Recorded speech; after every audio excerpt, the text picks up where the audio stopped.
Hey everyone, welcome to Eagle Brook Church. I am so glad that you are joining us. My name is Gilliam. I'm one of the pastors on the teaching team, and I hope that all of you are enjoying your 4th of July weekend. Today, before I jump into the message, I want to acknowledge and celebrate something that God did last weekend.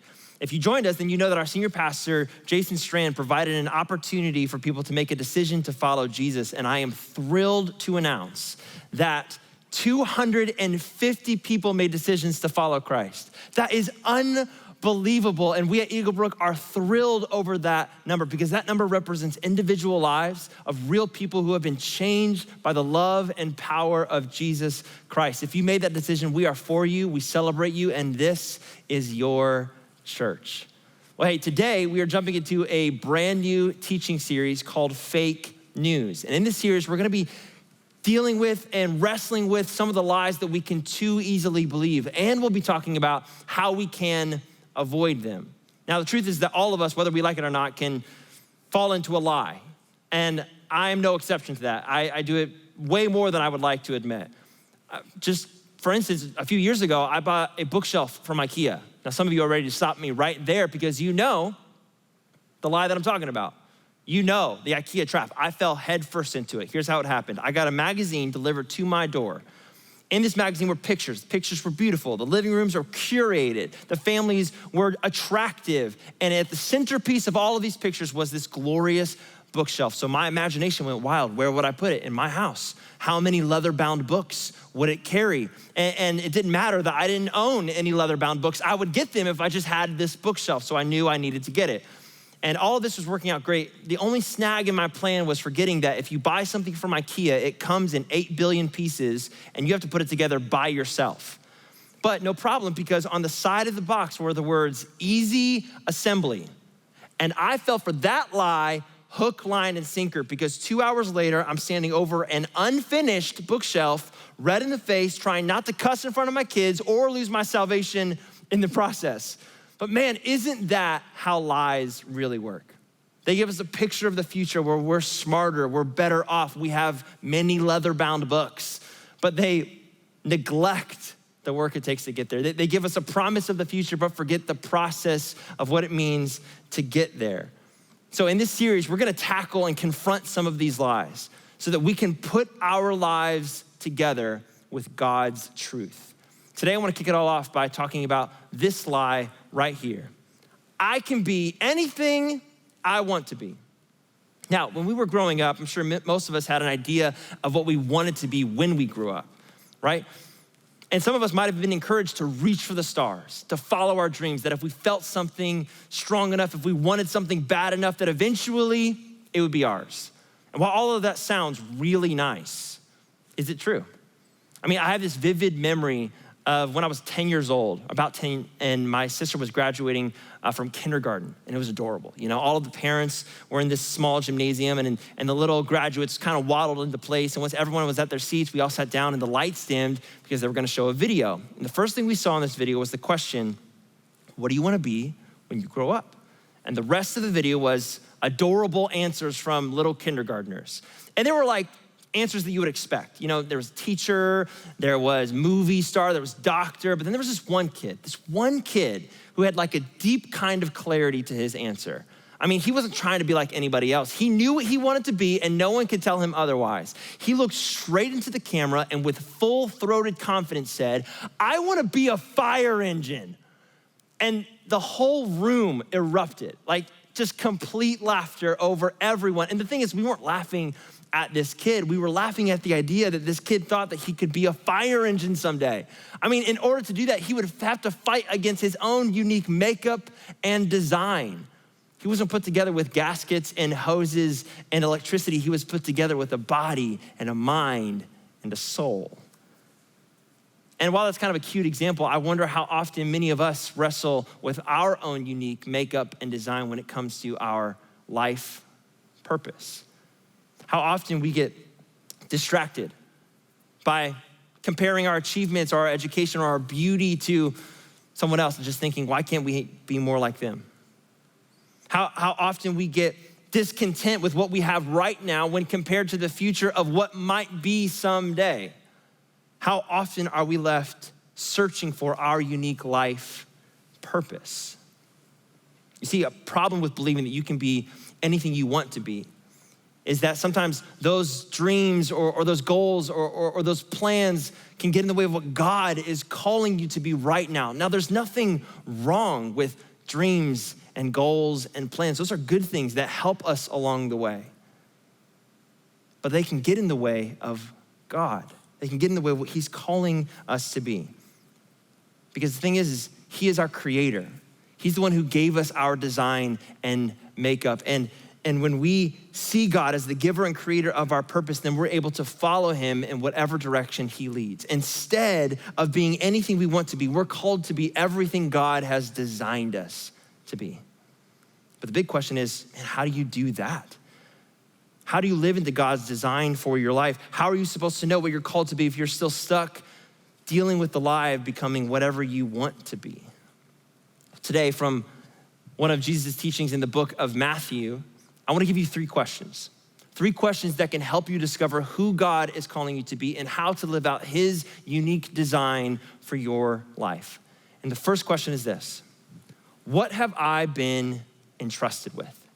Now, when Jesus talked about and taught about God's truth, he liked to do it in the form of story. And these stories were called parables. And a parable is when Jesus taught about who God is and his kingdom and his reality and how it works with people in their everyday lives. It gave us practical applications for our lives. Jesus never taught about God so that we would just have more information about him. He always taught about God so that we would know how to live with him and for him.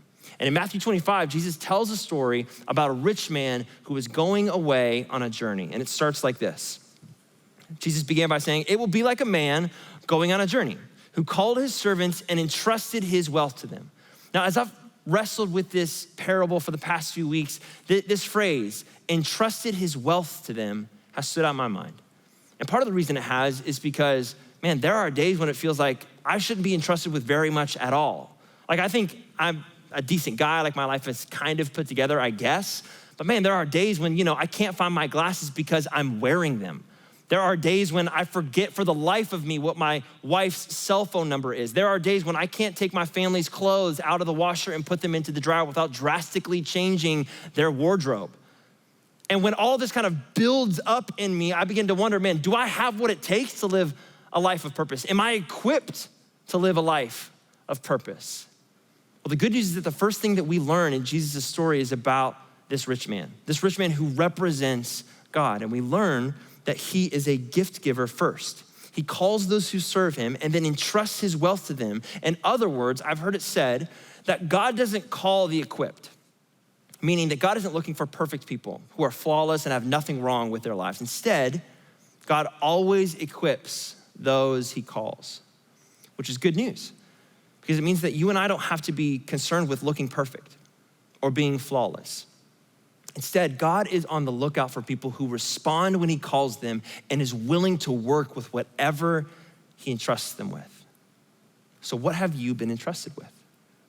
I remember being asked that question when I was in college. I was a freshman in college.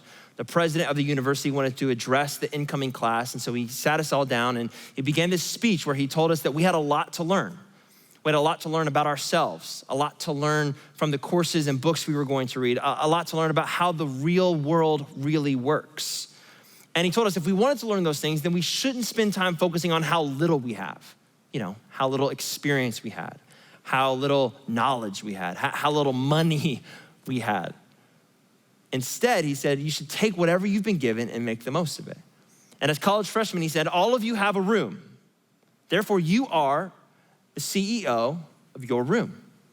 You decide the state and quality of your bed, desk, and dresser every day. And his point was to not overlook what we had been given, no matter how big or how small it is, because it will teach us to work with whatever we've got. See, whatever God has given to you, regardless of its size and your perspective, it is enough to get you started. And I say that because we so often put emphasis on what we don't have when it comes to our life purpose and how that hinders us from becoming whatever we want to be. But what we have to remember is that when God entrusts something to those he calls, it is always more than enough. In your Bible, this story that Jesus tells can be headed as the parable of the bags of gold. And another translation might have it as the parable of the talents. And a talent doesn't refer to someone's special ability here. Instead, a talent refers to a Greek word which means a measurement of weight, which is why some translators use the image of a bag of gold because one, gold is incredibly valuable, has a high monetary price to it, but it's also heavy. Even one bag of gold would have been challenging to carry around. And for this rich man to give bags of gold to his servants, he would have been making his servants into millionaires. And in the same way, God has entrusted something of great value to you. So let me ask you again, what have you been entrusted with? What has God given you to focus on right now? Maybe for some of you, it's your family. Your family needs your focused love and attention. Maybe it's a leadership position that you're in right now where you need to follow God and search after his wisdom and stay humble. Maybe you've been entrusted with wealth or responsibility or influence, or maybe you've been entrusted with a bedroom. Maybe you've been entrusted with a desk. Maybe it's your choices or your habits. Whatever you've been entrusted with, remember, it's not about how much or how little you have. It's about realizing that whatever you have comes from God, and that brings with it a certain accountability and responsibility to do something with it. Which leads me to my second question, to ask yourself to discover your purpose in life. What's my why? What's my why? So Jesus continues the story. There were 3 servants who responded to the rich man. The first servant got 5 bags of gold. The second servant got 2 bags of gold. And the last servant got 1 bag of gold. And after the rich man distributed his wealth, he took off. He left town.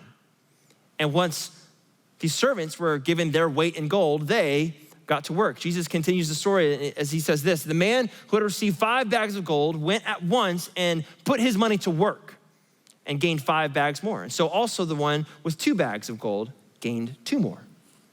But the man who had received 1 bag went off, dug a hole in the ground, and hid his master's money. Did you catch that? Dude dug a hole in the ground and put his money in it. I mean, I can't remember the last time when someone gave me anything of value and my first thought was, where's a shovel? You know what I'm saying? But the thing I want to point out here is that before the rich man left town, he never told the servants what to do with his money. He didn't tell them. He called his servants, he entrusted them with his wealth, and then he left. He never told them what to do. And I point that out to you because I think when it comes to our life purpose, we can get really hung up on what we're supposed to do. We get hung up on what we should be doing or what we should have a part of our LinkedIn account or what accolades we should bring up in an interview to boost our higher ability. Over and over again, our culture teaches us that the most important thing about us is what we do. So we stress out about what schools to go to or what schools not to go to, or when to get married, or why we shouldn't get married, or why we're not married yet, or what books we should be reading, or who we should be following, or what news articles we should be listening to and reading. And this pressure mounts in our minds and our hearts, and it influences us to do nothing of real value at all. Either our passion spins us off into a million different side distractions, or our pragmatism teaches us and gives us every practical excuse to do nothing at all. See, I think Jesus' point wasn't to show us what to do, but his point was to ask us why we should do anything at all. The motivation behind your purpose is just as important as fulfilling your purpose. Having good intentions might get you started on the right path. It might get you excited and moving in the right direction, but it won't keep you there. In order to stay on that path of purpose, you have to have a really good reason why you'll keep going, why you'll push through, why you won't give up. Later on in Jesus' story, the rich man returns to find out what his servants have been up to and teaches us a lesson about how we have to be careful not to allow our worries, our anxieties, or even our fears to dictate our direction. Because The two who doubled their income give it back to their master. And the third has this to say. He says, I knew that you are a hard man, investing where you have not sown and gathering where you have not scattered seed. So I was afraid and went out, hid your gold in the ground. See, here's what belongs to you. The servant said, I was afraid. The guy who buried his gold in the ground, his core motivation, his why was fear. Man, I wonder how often our motivation for why we do anything is because we're afraid of something. You see, this servant allowed his fear to make him misunderstand his master. And man, this can happen in our relationship with God. We can start making assumptions about God that make him and create him into being something that he never was in the first place. We can blame God for making our lives too difficult. We can ignore God thinking that he only really matters in church or on the weekends. We can be afraid of God, thinking that no matter what we do, no matter how hard we try, we'll never please him or match his standards. But see, in reality, what we're forgetting is that God is the giver of every good gift. He is the one who is able to make a servant into a millionaire. In other words, he doesn't need me to do anything for him. Like, he's fine on his own. Instead, he wants to be my reason why I do anything at all. So when it comes to your life purpose, what's your why? Are you buying into that feeling of the only thing that makes you important is what you do? And so you work yourself to death. Are your motivations vague? Are they mediocre, spinning you off into a million different directions, not knowing what path you should take anymore? Is fear dictating your decisions in life right now? Well, instead of that, instead of those distractions from your purpose, what if God was your reason why? What if he was the reason why you went into business? Why you went into finance, why you wanted to become a good father or a good mother or a good friend, why God is the reason you would want to do anything at all. It's not about what you do, it's about why you do it. And when God is your reason why, he is able to sustain you on your path of purpose. The third question to ask yourself to discover this purpose in life is this: how am I preparing? Because eventually we have to do something. We have to get going. We have to make some decisions. The end of Jesus' parable is really hard. It's haunting, really. It's haunted Bible experts and pastors for years because of the harsh words from the rich man to his servant.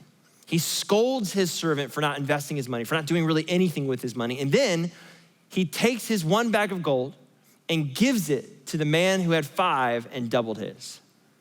And then the rich man says this: for whoever has will be given more, and they will have an abundance. Whoever does not have, even what they have, will be taken from them. Now, this sounds harsh because it is. But this is also kind of how life really works. When we take for granted the things that we've been entrusted with, our families, our jobs, our purpose, our health, our direction, our vision, and we don't do the best we can with what we've been given, we can end up losing those things. Those things can begin to lose significance in our life. I remember learning this lesson, or beginning to learn this lesson, right out of high school. Out of high school, I was in a band for 2 years, and we did some touring and some recording, but like we weren't the Beatles, or anything. I was 19 years old, and the guys I was traveling with were in their late 20s and early 30s, and they were good dudes. Like, they just took me under their wing, and they just mentored me, really. They would ask me questions: Brandon, what do you want to be when you grow up? Do you want to go to college? Do you want to get married? And at that point in my life, I had firmly bought into the lie that I could be anything I wanted to be. Today I'm in a band, tomorrow I'll start a business or go to college, and it was just that easy for me. But I wasn't making any moves. I wasn't preparing myself at all. My bandmates noticed this. They noticed that I was mostly just eating Doritos and sleeping on my friends' couches and watching my life go by.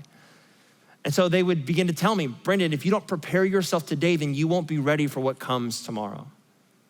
You'll lose out on things. They started to tell me on some of the things that they lost out on, relationships that they lost because they took another person for granted, opportunities they lost because they built their life on financial insecurities and debt, life purpose that they lost because they thought they could be something someday, but didn't prepare themselves for it every day. And when I learned that, and as I've learned it over the years, I've discovered that if we don't invest in what we've been given, then we really won't be ready for what comes next.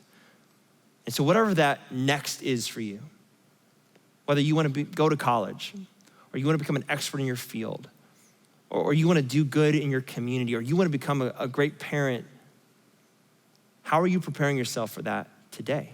What does your preparation look like? See, Jesus' whole parable, it's about preparation. And so is your purpose. Living out your purpose will depend on how well you prepare for it. And see, the problem with becoming whatever you want to be, or the thinking that you can become whatever you want to be, is that it's based on imaginary thinking.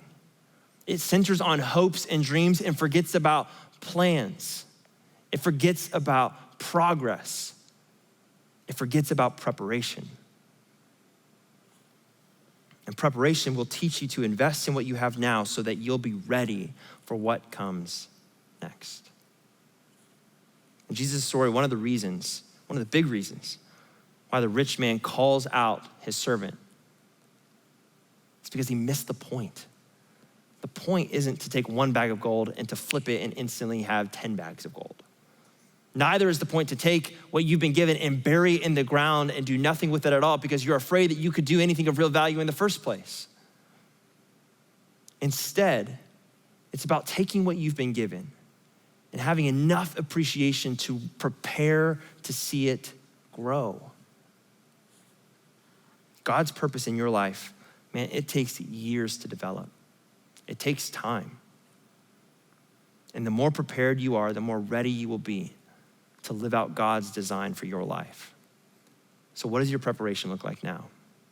When was the last time you just took a moment to just take stock of all that God has given you, to be grateful for it?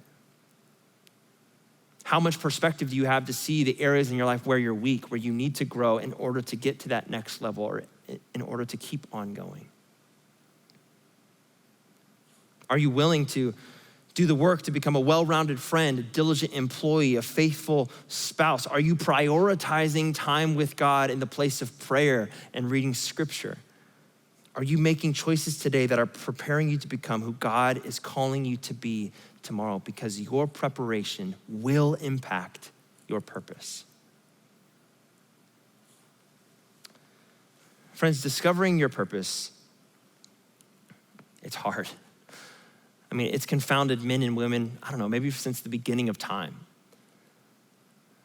But the more I've thought about it, the more I think maybe it's supposed to be hard. Maybe it's not supposed to be easy. Maybe we shouldn't hide behind taglines of I can be whatever I want to be, because it begins to sound like an excuse for not being anything at all. Maybe instead of that, we should try to find a purpose that takes time and effort and dedication and reconsideration of our motivations and values. And the problem with becoming whatever we want to be is that it's a lie because it leaves out the process. It leaves out the work. And our purpose is found in the process of going to God to discover what he's entrusted to us and how valuable it really is. Our purpose becomes real when God becomes the motivation and our motivation why we would do anything at all. And we live out our purpose when we prepare for it every day. It's not supposed to be easy. It's just supposed to be true. So friends, don't give in to the lie when it comes to your purpose. Don't give in to the lie of becoming whatever you want to be. Instead, I wonder this week if you would ask yourself these 3 questions. What have I been entrusted with? What's my why? And how am I preparing? What question do you need to focus on right now in your stage of life and in your moment of purpose? And how can God be the one who sustains you on your path toward a purposeful life? Well, friends, let me pray for you. Jesus, thank you so much for your teachings. Thank you so much for how they challenge us to grow. They challenge us to reconsider our values and reconsider why we would do anything and gives us the motivation to keep going. I pray, Lord, for my friends that are struggling with their purpose right now, that you would give them clarity and direction in their life. For those who are living in their purpose, give them endurance for the long haul, God. And may we be a church, Lord, that puts our purpose in your hands because we trust you and we love you. In Christ's name, amen. Well, hey, Eagle Brook, thank you so much for joining us this week. Make sure you join us next week as we tackle the lie of, if I follow Christ, then I won't suffer. It's bound to be a good one. We'll see you next week. Peace.